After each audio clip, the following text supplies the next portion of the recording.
Hey guys, Doc Robbins here at South Hills Physical Medicine. Hey, I want to talk to you a little bit more about some of the other different services that we offer at South Hills Physical Medicine. One of the major ones that we obviously deal with here is the chiropractic profession. A lot of times when people come in, they're always asking us, "And what has happened to me? Why is this going on? Why is my back bothering me? Why is my pelvis hurting me? What has happened to me?"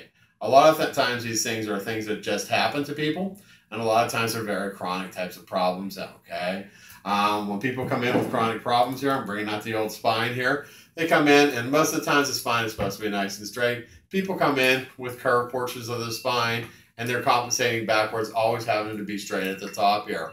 Muscles attaching on both sides here, and they want to know why this has been happening, why things have been going on for such a long time. Why does this keep on happening time after time after time? And it's because of these compensations in your spine that you have here. Muscles are all attached and they're used to being in that position. Our job is to take a little bit less pressure off of that, compensate them biomechanically, put them exactly where it's supposed to be so they stop doing that, stop pulling out. They always want to go back to this position. We want to put them back into a position that's a lot more ergodynamic so they can actually move better. Examples of this in nature is trees.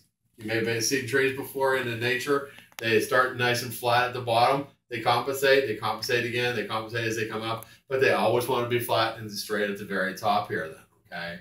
This is an example of another tree. You can see it flat at the bottom, compensating, but trying to be flat or at the straight at the very top here.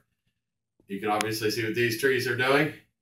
And these trees are obviously doing the same thing. They start out one way, they compensate and go straight up at the very top here. Taking the pressure off and making sure that they don't have it. Again, what we want to do here is to actually stop everything from giving too much pressure on the spine, take the pressure off the spine. That is your Fact Friday. Thanks again from Doc Robbins at South Hills Physical Medicine.